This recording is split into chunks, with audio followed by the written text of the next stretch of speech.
Rosenthal here, Thrifting 101. Welcome back to my channel, and if you're new, welcome to my channel. Glad you're stopping in. I have a thrift haul for you today. Probably one or two more to follow after this, and then who knows. Hope you enjoy.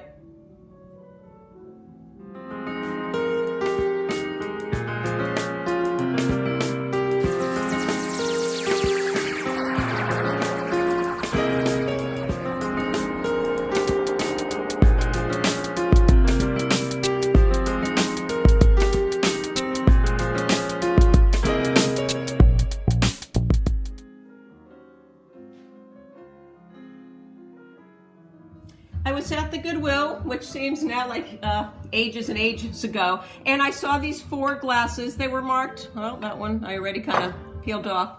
They're marked 99 cents, and orange was half price that day.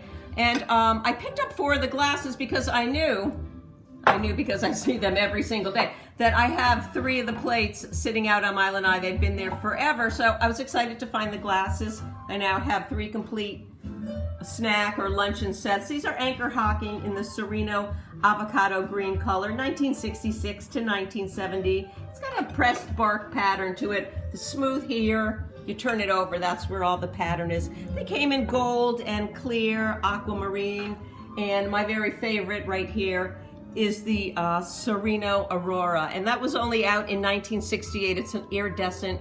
I have two glasses of this, and I also have the picture. Very hard to come by. I just wanted to show you them.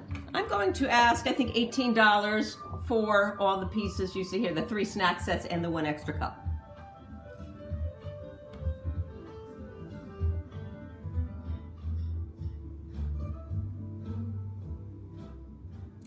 Picked this up at the Goodwill. It was marked $3.99, but it was half price that day, orange. And it's in really nice condition, pretty nice on the inside. Maybe a little cleaning up needs to be done there, but you see the pattern is all intact. This is Pyrex opalware. It's a mixing bowl, part of the set. This is a 402, and it is called Forest Fancies, produced between 1980 and 1986. And Forest Fancy is one of the last three patterns ever produced in opalware by Pyrex. The other two being the Colonial Mist, which was 1983 to 1986. And I'm actually going to bring in a piece of my own, which I thought, oh, I have one of those. I'm going to put it in the video. This is the Colonial Mist blue on white Cinderella bowl. That was produced between 1983 and 1986.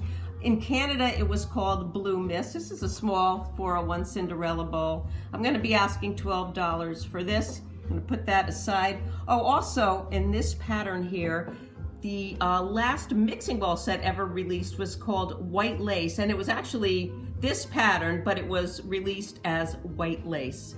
And I'm going to ask, I think about $10 for the Forest Fancies. It looks in beautiful condition. Oh, and the other pattern that was the last, we have the Colonial Mist, we have the Forest Fancies, and Shenandoah, which was 1981 to 1986. I don't have a piece of that. I did though, and I sold it. In Canada, it was known as Wintergreen.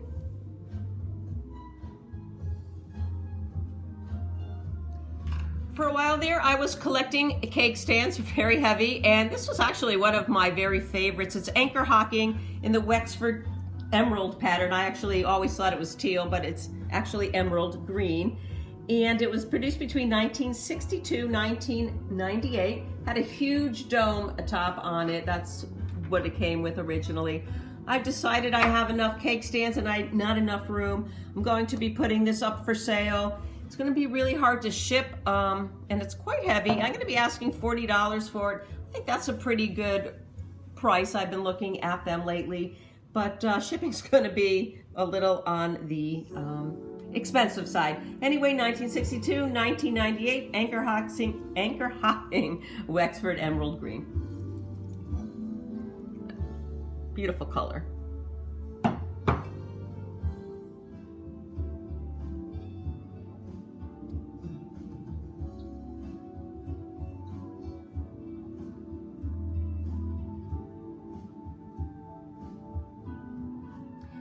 I found these two Rosenthal hand-painted bone china coasters or pin trays. I guess it could be used for that. Also here. I had thrifted them before, so I thought I would bring them out and tell you a little bit about them, and I think I'm going to put them up for sale. They were made, or the company was founded by Philip Rosenthal in 1884. Started out buying Hutcherruther, I hope I get that right, whiteware, which was then painted by his wife Maria and sold door to door. This was in Germany. They opened an artist ceramics division in 1910, and they opened a second one in 1920.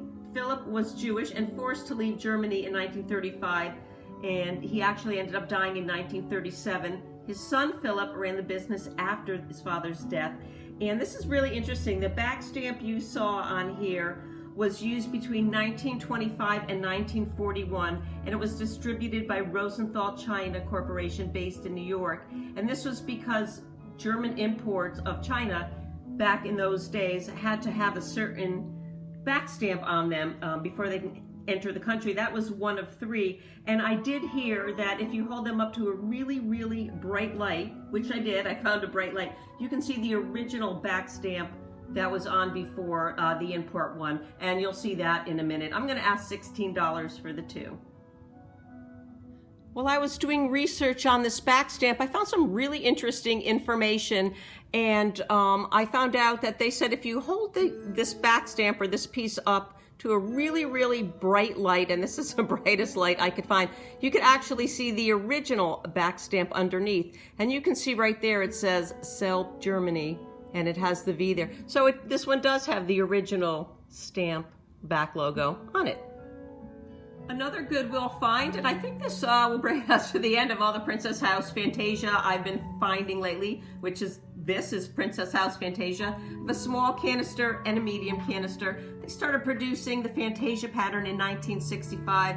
Still a wonderful pattern. They both have really tight seals on them, so they're all intact right there. Overall, wonderful condition. I paid up a little bit for them because I was trying to stock up on things for videos. I ended up paying, I think, $5.99 for the small and $7 for the large, or $6.99. I'm not quite sure if I'm going to sell them off yet individually or a set, but they will be for sale. I think if I list them as a set, I'll probably be in the $30 range, and I'm not quite sure if I list them singularly.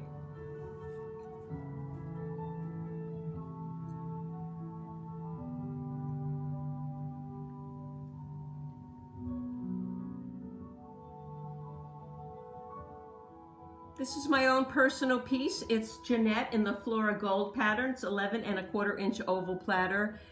And as much as I love this piece, I think I'm gonna let it go because I really, really need to free up some room, and I really have no place to display it. Anyway, it's you might have heard it called Louisa. That's a nickname for the Flora Gold.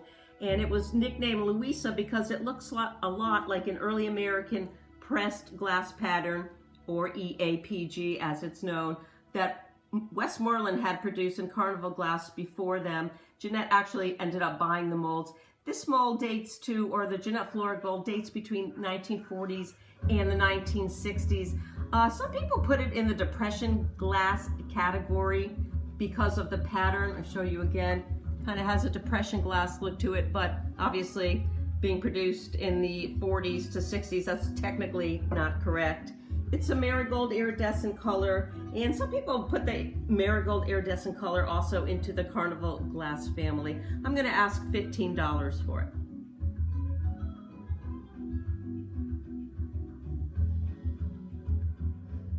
Picked this up, this beautiful vase, at the Goodwill. It was only marked $1.99, which I was kind of surprised. It's in great condition.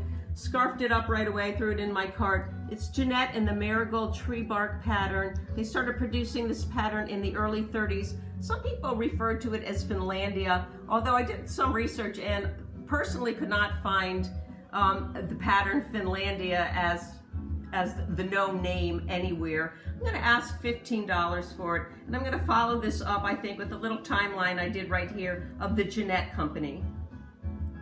So I put a little timeline together of the history of the Jeannette Company factory, and here we go. It started in 1897 as the Jeannette Bottle Works Company, and back then they were only making handmade bottles. 1899, a few years later, Jeannette Glass Company started making canning jars, relish jars, and automobile headlight lenses. 1904, they added medical supplies and started adding some household items to their line. And in the early 20s, with the new machinery that was out there, it made it possible to start producing tableware inexpensively, and that's when Depression glassware started taking off. In 1961, they purchased the McKee Glass Factory, which was also in Jeannette and Ohio, that is Jeannette, Ohio, and they went bankrupt in 1983. And that's the story of Jeannette.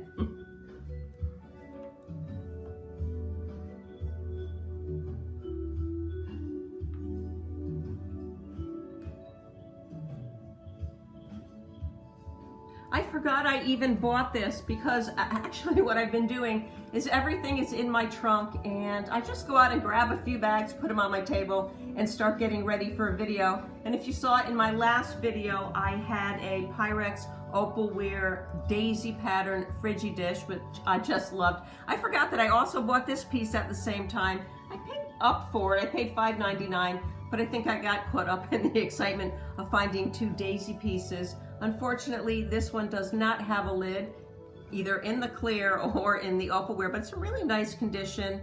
I'm not sure if I'm going to sell it. I have to see what they're going for. Probably will list it, might hold out and try and find that lid and then list it as a set. Anyway, if you don't remember, Pyrex Daisy was produced between 1968 and 1973 and was designed by Cynthia Giroux, excuse me. And if you don't remember, hold on a second. If you didn't see the last video, I'm gonna get the casserole lid and show you what it looks like. So here is my old lid with my new casserole find.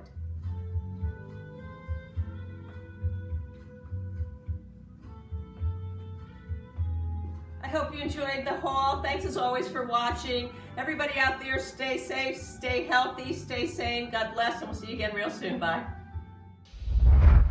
Hi, Michelle here, Thrifting 101. Welcome back to my channel, and if you're new, welcome to my facial expression. And after those are all done, we'll find something. See, I told you it would not work. Hi, Michelle here, Thrifting 101. Ready?